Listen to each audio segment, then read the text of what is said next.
60 वर्षाची माझी आई आहे, लहान लहान लेकरं आहेत, परिवाराचा कुटुंबाचा चेहरा डोळ्याच्या समोर आला, पण सीमेवरच्या जवानाने बंदूक खाली ठेवली नाही. म्हणून एक जवानाला आणि 2 शेतकऱ्याला विसरू नये.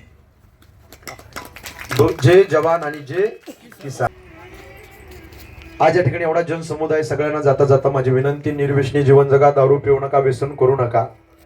आपल्या देशाला दहशतवाद्यापासून तरुण मुलाला जास्त भीती नाही, अतिरेकीपासून नाही, जपान अमेरिकेपासून पाकिस्तान पासून भीती नाही, सगळ्यात जास्त भीती आपल्या देशातील तरुणाला व्यसनापासून आहे. म्हणून व्यसन करू नका. अरे जाम पर जाम पीने से क्या फायदा, सुबह पीऊंगे शाम को उतर जाएंगी, लेकिन हरिनाम का पीला पीकर देख तेरी जिंदगी सुधर जाएगी. व्यसनाधीन होऊ नका, दारू सोडा आणि संसार जोडा. व्यसनाधीन होऊ नका. आणि 2, जन्म देणाऱ्या मायबापाची सेवा करा. इस भरे हुए बाजार में आप लोगों को सब कुछ मिल सकता है पैसों से साहब, पैसों से अच्छा खाना मिल सकता है लेकिन भूख नहीं मिल सकती है. पैसों से अच्छा बिछाना मिल सकता है लेकिन नींद नहीं मिल सकती. पैसों से किताब खरीद सकते हो लेकिन ज्ञान नहीं मिलता. उसी तरह पैसों से आप लोगों को अच्छा बीवी मिल सकती है लेकिन माँ बाप नहीं मिलते. म्हणून जन्म देणाऱ्या माय बापाची प्रत्येकाने सेवा करा. आई वडील पात्र आकाशाच्या उंचीच आहे, असल्यावर कळत नाही, नसल्यावर मिळत नाही.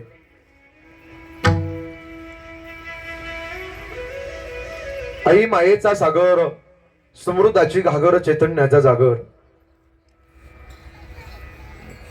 आई भाजीतलं मीठ, आई हक्काचं व्यासपीठ, आई थंडगार वारा, आई मायेचा उभारा.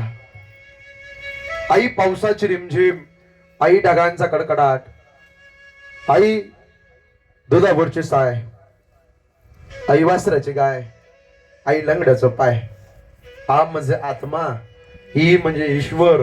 ईश्वराचं वास्तव्य ज्याच्यामध्ये सचिन हो तिला आई म्हणतात. अरे स्वामी तिन्ही जगाचा आहे, स्वर्ग, मृत्यू आणि पाताळ, पण आई विना भिकारी. लय प्रेम करते हो आई. आई घराचं मंगल आहे, बाप घराचं अस्तित्व आहे. किती प्रेम करते आई. डोळे मिटून प्रेम करते, तिला प्रेयसी म्हणतात. डोळे उघडे ठेवून प्रेम करते, तिला मैत्रीण म्हणतात. डोळे वटारून प्रेम करते, तिला बायको म्हणतात. आणि डोळे मिटेपर्यंत प्रेम करते, तिला आई म्हणतात.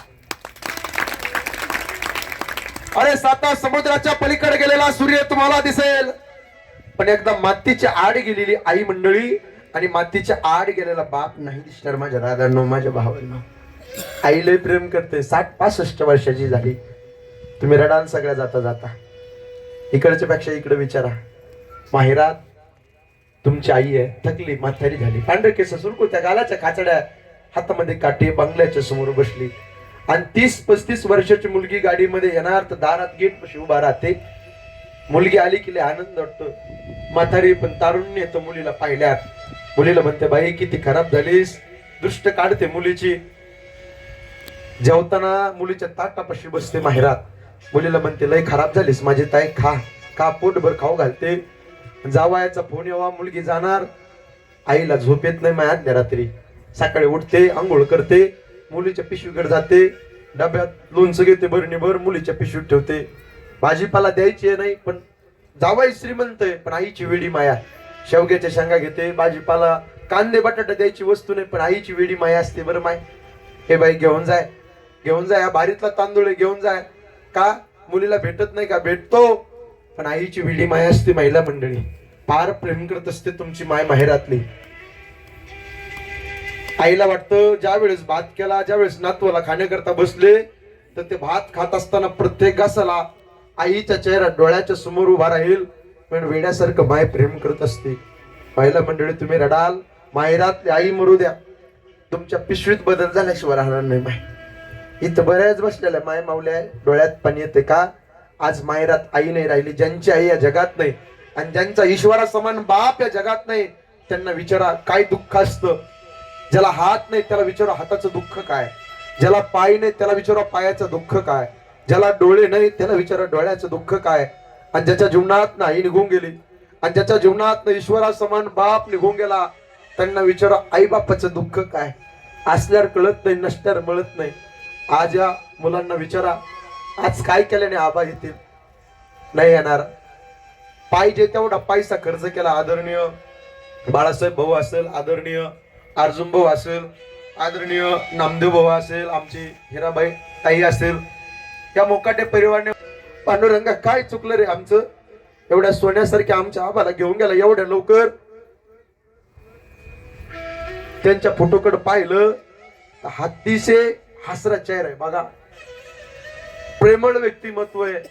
जाण्याचं वय नव्हतं बाबा, पण काळाचा घात झाला. तेव्हा पांडुरंगा काय चुकलं रे, सोन्यासारख्या आमच्या आबाला घेऊन गेलास. परिवाराच्या डोळ्यात पाणी रडाल एवढा समाज बसला अंबारला पडून. म्हणून माझी विनंती आहे, आई घराचा कळस आहे तर बाप घराचा पाय असतो.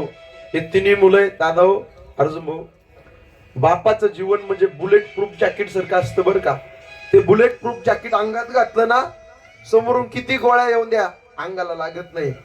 तसं किती भांडणं होऊन द्या, किती तण होऊन द्या गावात, किती लेकराला किती मुलीला अडचण येऊन द्या, बापाचं पात्र असं असतं पहाडासारखा, असा हिमालयासारखा मध्ये उभा राहतो बाप आणि संकटाशी सामना करत असतो. बरोबर, बाप घराच्या छतासारखा असतो, पाणी येऊन देत नाही, ऊन येऊन देत नाही, लय प्रेम करत असतो बाप.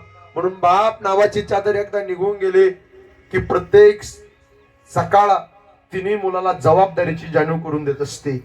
म्हणून बापाची सेवा करा. बाप म्हणजे जगण्याचं माप, बाप म्हणजे पाठीवरची थाप. जो किती रागवला तरी त्याची माया अमाप, तो म्हणजे बाप. बाप म्हणजे यशाकडे नेणारी शिडी, संकटातून पार करणारी होडी. जो तिखट बोलला तरी आयुष्यभर त्याचीच गोडी, तो म्हणजे बाप. बाप म्हणजे शिस्तबद्ध धाक, जगणं आपोआप आयुष्याच्या समुद्रभागी दीपस्तंभाची झाक. तो म्हणजे तुमचा माझा देव माणूस शेतकरी बाप. म्हणून त्या बापाची सेवा करा मंडळी. लय मोठा बाप आहे. बाप गेला ना, घरात गेलं बंगल्यात, फुटकड पाहिलं का डोळ्यात पाण्यात, देवा पांडुरंगा काय चुकले, बाबाला घेऊन गेलास. ओर भरून येतो. नातू असेल नात असेल, लय प्रेम केलं बाबाने. शेवटच्या क्षणापर्यंत सगळ्यांचा सांभाळ केला. सुनबाई चांगल्या निघाल्या, सुनबाईने पण पाहिजे ती सेवा केली, सगळं काय केलं, पाहिजे तेवढा खर्च केला. पण आले देवाजीच्या मना तिथे कोणाचे न चाले ना. काळाच्या पडद्यावर गेलेत आबा आणि या परिवाराला आज त्यांच्या आठवणी रडवतात. म्हणून सेवा करा मायबापाची.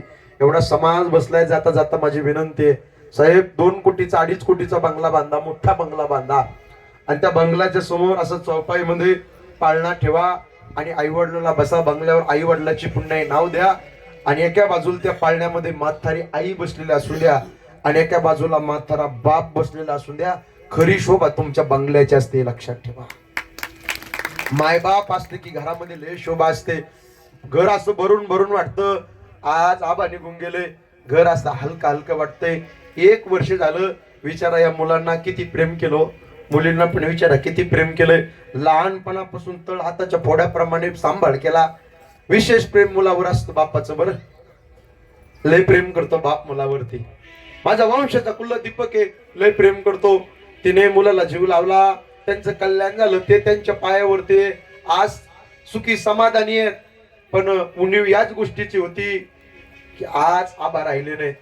आणि विशेष प्रेम बापाचं मुलीवर असतं बरं ताईंनो. मुलीचा जन्म झाला, अनिल महाराज, संतोष महाराज, बाप म्हणला माझी लक्ष्मी जन्माला आली. आनंद वाटला बापाला. बापाने बाजारातनं बूट आणला, मुलीच्या पायात घातला. मुलगी बागडू लागली, उड्या मारू लागली. उड्या मारता मारता मुलीने पडावं, टचकन डोळ्यात पाणी आलं. बापाच्या बापाने उचलून घ्यावं, 2 पप्प्या घ्याव्या. माझ्या काळजाचं तुकडं आहे, पडलाय. एका डोळ्यात आनंद अश्रू, उड्या मारू लागली. पण अश्रूच्या धारा काय, दुःख पारक्याचं धने. आज माझ्या पाशी, उद्या लोकांच्या घरी माझी लेक जाणार आहे. म्हणून लेक सुखाचं नंदनवन.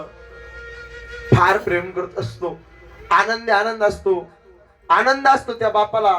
लेक माझी घरात असली की विशेष प्रेम मुलीवर. मुलाला 500चा ड्रेस घेतो, मुलीला 5000चा ड्रेस घेतो. मुलगी म्हणली पप्पा माझ्या मैत्रिणीला भारीचा ड्रेस आहे, लगेच आणतो. कानाला लावा, लगेच आणतो. मार्केट मधून दप्तर आणा, लगेच आणतोय. म्हातारा झाला हो, थकलाय. नाती जवळ येते, म्हणते आबा मला चॉकलेट आणा, कॅडबरी आणतो. बरं, पाहिजे तो लाड पुरत असतो. शेवट पर्यंत थकलाय, म्हातारा झाला, पण कुटुंबाची सेवा करत असतो. त्याला वाटतं मी लय वाईट दिवस काढले हो, मी लय वाईट दिवस, खडतर दिवस काढले. माझ्या मुलाचे चांगले दिवस आले पाहिजे, माझ्या मुलीचे चांगले दिवस आले पाहिजे.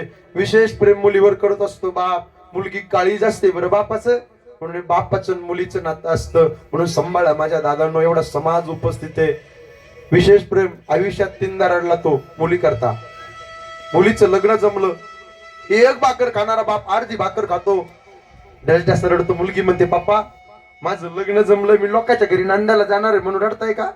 आबा म्हणतो, बाप म्हणतो नाही ग भाई. मग का रडताय पप्पा? तुमच्या डोळ्यात पाणी आलंय, आज तुम्ही अर्धीच भाकर खाल्ली. बापाच्या डोळ्यात पाणी आलं. बाप म्हणतो कधी शेतातून थकून आलो माझी बाई ताईडे तर मला म्हणायची तुम्हाला बीपीच्या गोळ्या चालू आहे, तुम्हाला अटॅक आला, तुम्हाला खूप त्रास होतो, फार काळजी घेतली बरं. आज तुझं लग्न जमलं, सासू कशी असेल, सासरा कसा असेल, तर हाताच्या फोडाप्रमाणे तुझा सांभाळ केला आणि तुझं लग्न जमलंय. मुलाकडच्याला तू पसंत आली. थोड्या दिवसाची पाहुणे डळ तसा रात्रीच्या अंधावर एकटाच रडतो बाप. शेताच्या बांधावर जाऊन एकटाच गुराढोरासारखा बाप रडतो मुली करता. दुसऱ्यांदा बाप रडतो मुलीच्या लग्नाच्या दिवशी. महाराज जनकपुरीच्या जनक राजा सीते करता रडला, कण्वासारखा ऋषी रडला शकुंतले करता. या रयतेचा राजा छत्रपती शिवाजी महाराज रडले सखुबाई करता. दक्ष प्रजापती सतीने स्वतःच्या मनाने लग्न केलं भगवान शंकरासोबत. बापाला पसंत नाही, सती आली, पप्पा दर्शन घ्यायचं.